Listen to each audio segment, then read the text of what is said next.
Hey, what's up everyone? It's Marcus Reds here, and today we're ranking every Amon Amarth album with a full tier list. I've learned many of their songs, jammed them on guitar, struggled through the solos and riffs, and felt the power in many of them. So this isn't just a tier list, it's a breakdown from someone who's like played and lived in these albums. Okay, let's get right into it. The first album, One Cent from the Golden Hall, and this is going to tier good. This is very Dolby Gun. Amon Amarth's debut is raw, aggressive, and I think it's pretty blackened compared to their later work. The production is rough, but the energy is there. Songs like Victorious March, Amon Amarth, Without Fear hit with like that primal emotion. I think they have that Rage in the Cave vibes where you can like feel the hunger in the riffs. It's not the cleanest or most polished, especially since it's their first album, but it lays the groundwork for everything that's going to follow. I think it's having 10 out of 10 historical value. I'm putting it in good. Great debut. And the next album, to Avenger, it's going to decent. I think this is where they start to shape their identity. The production improves, the songwriting is almost as good as in the previous one, and like there's a clear shift from black and dead into more structured melodic death metal. The last with Pagan Blood, it really stood out for me, especially the final section. Feels like the song is starting again and then slowly fading away. It's dark, heavy, and has that Viking storytelling essence. The song is also really catchy to play on guitar. I'm loving the riffs. But not every song stuck with me as long term. Overall, it feels like a little evolution from the debut. It's still dark and confident, but for me, it's decent. Let's move on to Crusher, their third album, and this is going to good. I think with the Crusher they're still like finding their footing, but now they're throwing some absolute bangers in the mix. Bastards of the Lion Breed, it's just like all out attack, really fast opening. And the Masters of War, especially the remastered version, it's hitting insanely hard, both musically and lyrically. It's also very beginner friendly to smash along with the guitar. I'm loving Masters of War, it's one of my favorites. And songs like And As Long As the Raven Flies, it's adding more to melodic, haunting tone, like balance out to aggression. The riff is very catchy. The album, it's not top tier yet, but it's getting closer. There's a sense that they're like album away from something huge. This album is good. I think it's an improvement. And the next, Versus the World. Bam bam bam bam bam bam bam bam. It's awesome.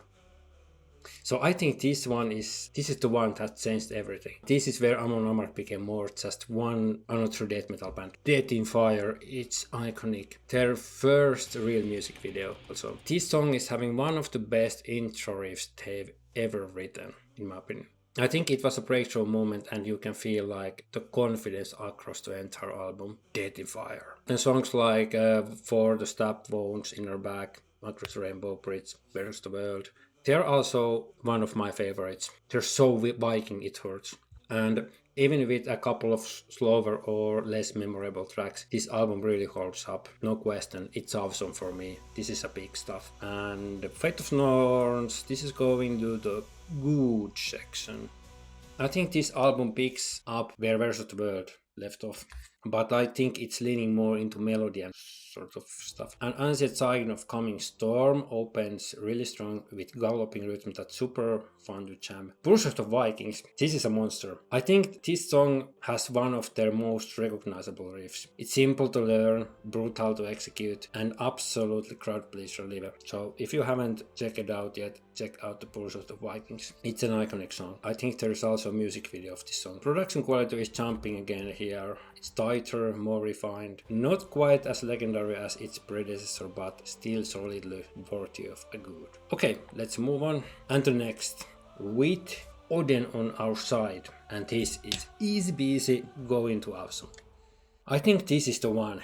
So if you asked me to show someone's Amon Amarth album, it's with Oden on our side. From Valhalla Awaits Me to Cry of the Blackbirds, it's all flawless. The songwriting is really sharp, and the riffs in this album are just legendary in my opinion. Runs to My Memory is like pure melodic death perfection with its awesome music video. The opening of the song, they're all headbanging along the rhythm, so check that out. And Asator is one of the most intense songs to play on guitar. It's like a tremolo madness. fast chugs. The solo is a bit tricky, but it feels really amazing once you nail it. The Chords of War Rise, it's more melancholic, but I think it's one of their most beautiful solos. So writing something so simple but beautiful and good sounding is just something that maybe only Amon Amarth can do. And Cry of the Blackbirds, it's probably my all-time favorite Amon Amarth track ever written. So this album is like a lightning in a bottle, easily awesome. And the next, Twilight of the Thunder God, and this is pretty easy awesome as well. I think this album turned Amon Amarth into a household name in the metal. It's the perfect evolution of their sound. The title track alone, it's a beast. The main riff is brutal, and the solo, which is actually written by Roope Latvala from Children of Bodom, is easily their hardest in their catalog. And I'm currently learning the main riff. It's a lot of string jumping. Then you get songs like Free Will Sacrifice, Guardians of Asgard. Those are incredible to jam. Pretty easy, but heavy. Touch Red Banners and Bloody Flags. It literally sounds like you're going into war. And Live for the Kill with Apocalyptica. It's just goosebumps all over the place. Album ends on Embrace the Endless Ocean. It's so emotional, like these awesome tapping parts. Just listen to this song lyrics, it's like cinematic. And this one's right up there with the Oden on our side. Awesome stuff. Okay, let's move on. Surtur Rising, and this is going to the good. So like coming off the two perfect albums, I think the expectations are pretty high. While this album doesn't quite reach the same heights, it still kicks ass. War of the Gods, it's starting with a bang. It's full of energy, really fast song. Destroyer of the Universe is a full-blown beast. That one is living up to its name. The song is literally destroying. Live Without Regrets has this really cool tremolo rhythm. I just love to play along. For Victory or Death is giving my picking hand a serious workout, so it's awesome stuff. And then there's this A Beast Am I. I mean, such a simple riff, but it just works. I think Amon Amarth is one of these bands that can write simple stuff and still make them sound awesome. The howling part before the solo is, you know, such a fun thematic touch. Doom Over Dead Man, it's wrapping up all in like a theatrical darker way. It's a great song, nothing else to say. So this album is a good. Deceiver of the Gods, this is going to good also. So at this point you would think they will fall, but no. This album, Deceiver of the Gods, keeps the flame burning. The title track is epic, especially the way the main riff is boiling. Father of the Wolf is a beast to play on guitar. This is seriously trickier stuff. I need to revisit this song. Shapeshifter, it's more simple, but still crushing. Blood Eagle, I think this might have one of the hardest riffs in their whole discography. Change my mind. Warriors of the North is a jewel here. It's really long song, 8 minutes of like a Viking storytelling. It's basically a metal short film. It's awesome. This album isn't legendary, but it's very close one. I'm not sure how good. And then we're moving on to Jomsviking. This is going to tier awesome. And at this point, you're even starting to question, is Amon Amarth even making bad albums anymore? God's sake. They're going full concept album here. And this is really nice. So the story follows a man cast out for killing another woman, then joining the Jomsvikings and ultimately meeting a tragic fate. It's emotional, epic album, brutal album. I like the story behind it. So first kill is such a strong opener with these fast riffs, and The Way of the Vikings is one of my all-time favorites. I've covered both of these songs, by the way. Both are really fast and damn effective. The Way of the Vikings, it really feels like you're in a sort of Viking battlefield. The solo in this one is pretty tough, but really playable after some practice. Raise Your Horns is like a Viking metal anthem. It is to play, but really massive in live, so it's like the crowd is raising their horns. Cheers. Back on the Northern Shores, close the album with epic 7-minute story. I love this one. It's like building up until the end. So this album is sort of like a journey, both in sound and narrative, so I'm putting this in awesome list. Okay, let's move on. Berserker. This is going to decent plus plus.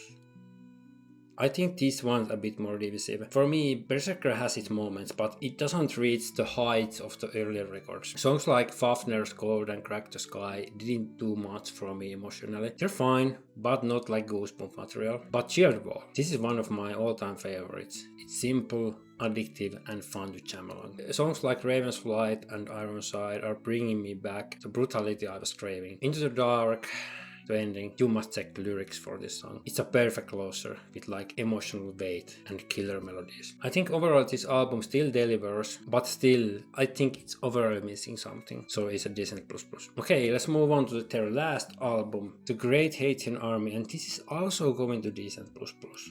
So I think their last two albums weren't as good as their previous work, but still can keep up. I'm hoping if Amon Amarth is releasing another album anywhere soon, I think it's at least good in my category. I think this latest album shifts a bit slightly, maybe more modernized or something. Still know how to riff. Get in the Ring is like a jam monster. It's really catchy, punchy, and great to play on guitar. By the way, I just covered the Get in the Ring song right before filming this video. The title track keeps that energy flowing. It's a great opener. But Heathen, I just didn't vibe the Go thing. It's just not for me. It might be for someone else, but not for me. Oden Owns You All. It's a gallop perfection. I like this song. Saxons and Vikings is bringing like the fire back at this point. I love those tremolo parts. It's just powerful stuff here. Skaggle Rides With Me feels like I'm marching into a war. And the Serpent Trail, it's something different. It's a bit softer, but it works. It's not bad. It works. So I think Amon Amarth is trying something new in this album.